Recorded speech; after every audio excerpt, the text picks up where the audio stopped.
Have you ever wondered what fills the empty space between stars, or even between the atoms in your own body? What if that emptiness isn't empty at all? What if it's alive?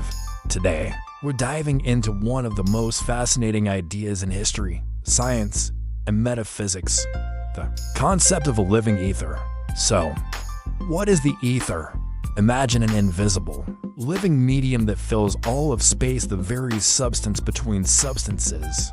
Historically, it was believed to be the carrier of light, heat, and even life force itself. When we talk about a living ether, we're taking that ancient idea a step further. We're not just talking about a physical medium, but a vital, intelligent energy field that underlies and animates everything in existence. Think of it this way: the ether is space that is alive with energy and consciousness. This isn't a new idea. It has roots in civilizations all across the world. The ancient Greeks, like Aristotle, called it ether, the fifth element or quintessence that filled the heavens, perfect and unchanging. In the Hindu Vedic tradition, it's known as Akasha, the primordial element from which sound, vibration, and consciousness emerge. The ancient Egyptians spoke of Ka or Sekhem, a subtle vital energy that pervades all of creation. And in Hermetic and alchemical traditions, it was called the Spiritus Mundi, a living, etheric fire that animates all things. Fast forward to the 19th century, and physicists like James Clerk Maxwell and Lord Kelvin adopted the idea. They proposed a luminiferous ether as the physical medium that light waves travel through, much like sound waves travel through air. But then, a famous experiment in 1887, the Michelson-Morley experiment, failed to detect this ether.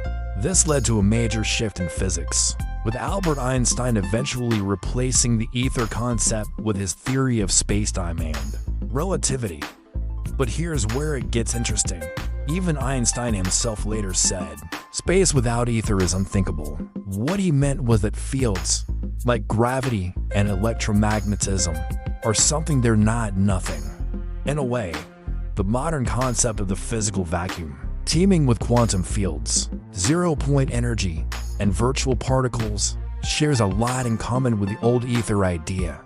It's just described in the language of modern mathematics instead of ancient philosophy. After mainstream physics moved on, the concept of an living ether was revived by mystics and spiritual scientists. Thinkers like Rudolf Steiner, Victor Schauberger, and Wilhelm Reich saw the ether not as a dead medium, but as a vibrant bridge between matter and consciousness. They described different types of ethers, like the warmth ether, associated with life and transformation, the light ether, linked to perception and growth, the chemical ether, responsible for bonding, and the life ether, the organizing force behind all living things.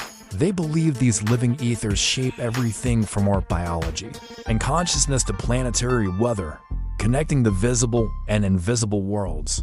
Now, while living ether isn't a term you'll find in a standard physics textbook, the core idea echoes in many modern scientific concepts. Quantum field theory describes the vacuum as a seething field of energy fluctuations.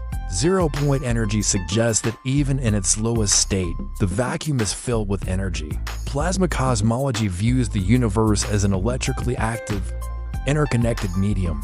Biofield science studies the body's own electromagnetic field and its effect on health. And philosophical ideas like panpsychism suggest that consciousness might be a fundamental property of the universe itself. All of these modern ideas point back to a similar conclusion: that the universe is not a collection of dead objects in an empty void, but a dynamic, interconnected, and perhaps even aware whole. So, to sum it all up, the classical ether was seen as a mechanical medium for waves, while the living ether is imagined as an intelligent, vital field that generates form and life. Where the old physics sought evidence in light and electromagnetic fields, the living ether is explored through more subtle, experiential, and metaphysical means. It is a powerful idea that reminds us that there may be far more to reality than what meets the eye. What do you think? Is the universe fundamentally alive? Let me know your thoughts in the comments below. Thanks for exploring this incredible topic with me. If you enjoyed this journey into the unseen, don't forget to like and subscribe to see more.